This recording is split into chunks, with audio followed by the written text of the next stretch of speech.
Okay, this is Amplified Exodus 21. Going to read the notes first. And the first note is regarding, however, if he did not lie in wait for him, but God allowed him to fall into his hand.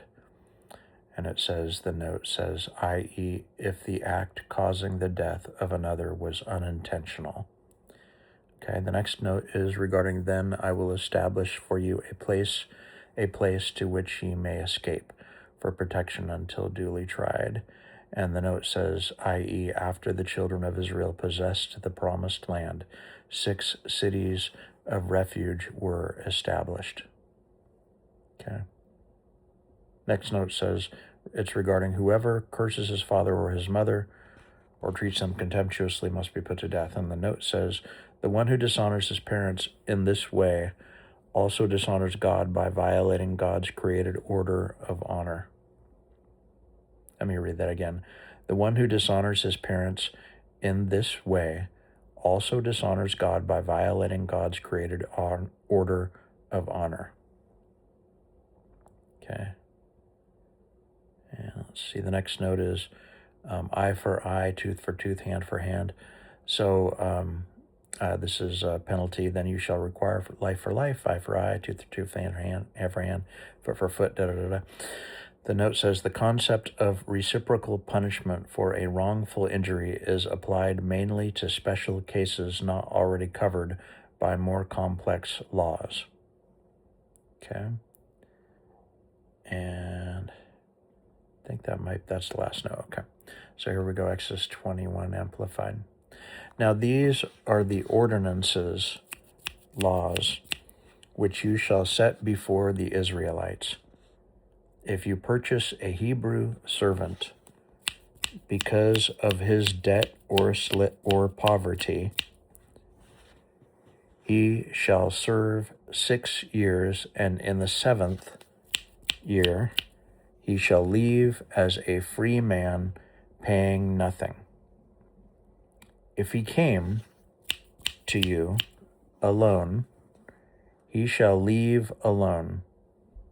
If he came married, then his wife shall leave with him.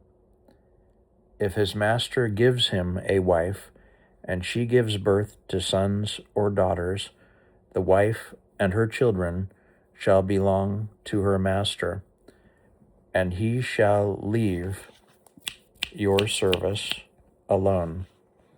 But if the servant plainly says, I love my master, my wife, and my children, I will not leave as a free man, then his master shall bring him to God, that is, to the judges who act in God's name.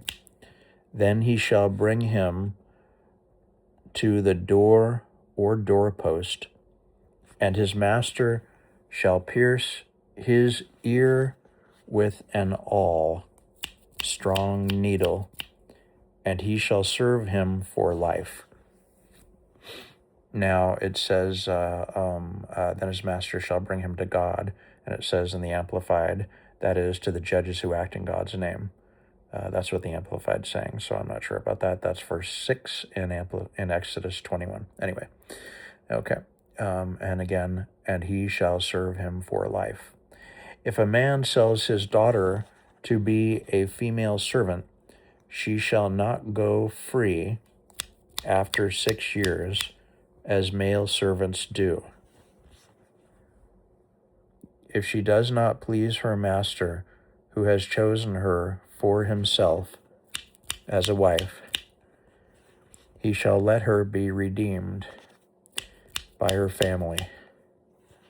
He does not have the authority to sell her to a foreign people because he has been unfair to her. If her master chooses her as a wife for his son, he shall act toward her as if she were legally his daughter. If her master marries another wife, he may not reduce her food, her clothing, or her privilege as a wife. If he does not do these 3 things for her, then shall she leave free without payment of money.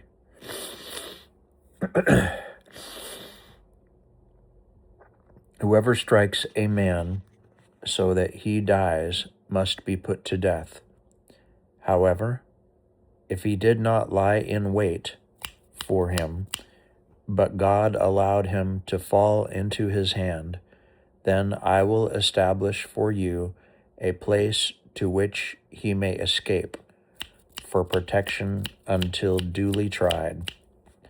But if a man acts intentionally against another and kills him by design through treachery, you are to take him from my altar, to which he may have fled for protection, so that he may be put to death. Whoever strikes his father or his mother must be put to death. Whoever kidnaps a man, whether he sells him or is found with him in his possession, must be put to death. Whoever curses his father or his mother, or treats them contemptuously, must be put to death. If men quarrel, and one strikes another with a stone or with his fist, and he does not die, but is confined to bed, if he gets up and walks around, leaning on his cane, then the one who struck him shall be left physically unpunished.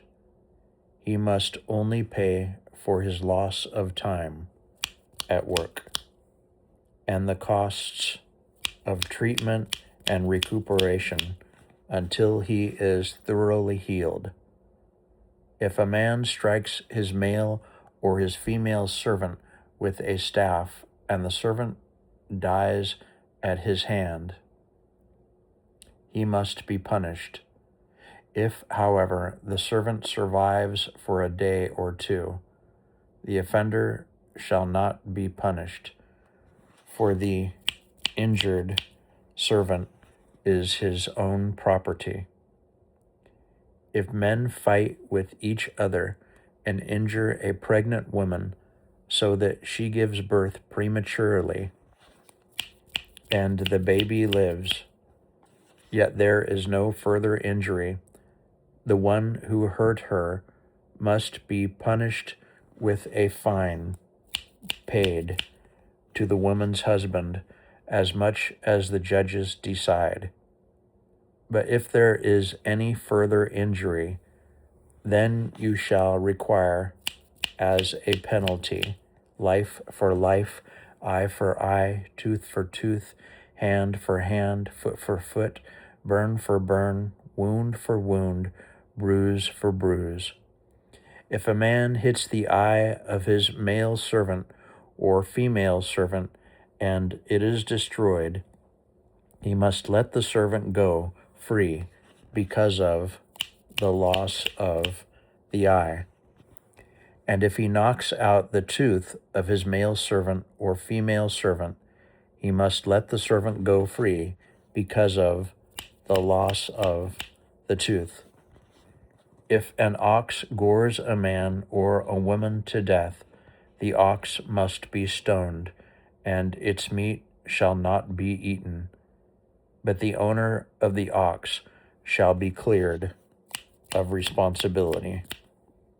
But if the ox has tried to gore on a previous occasion, and its owner has been warned, but has not kept it confined, and it kills a man or a woman, the ox shall be stoned, and its owner shall be put to death as well.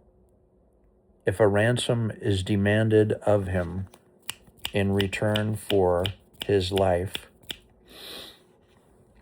then he shall give whatever is demanded for the redemption of his life. If the ox has gored another's son or daughter, he shall be dealt with according to this same rule.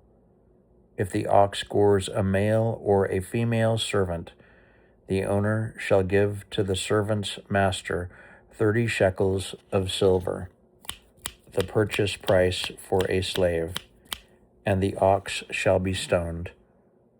If a man leaves a pit open or digs a pit and does not cover it, and an ox or a donkey falls into it, the owner of the pit shall make restitution.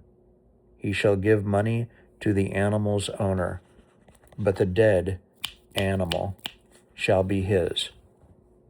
If one man's ox injures another's so that it dies, then they shall sell the live ox and divide the proceeds equally.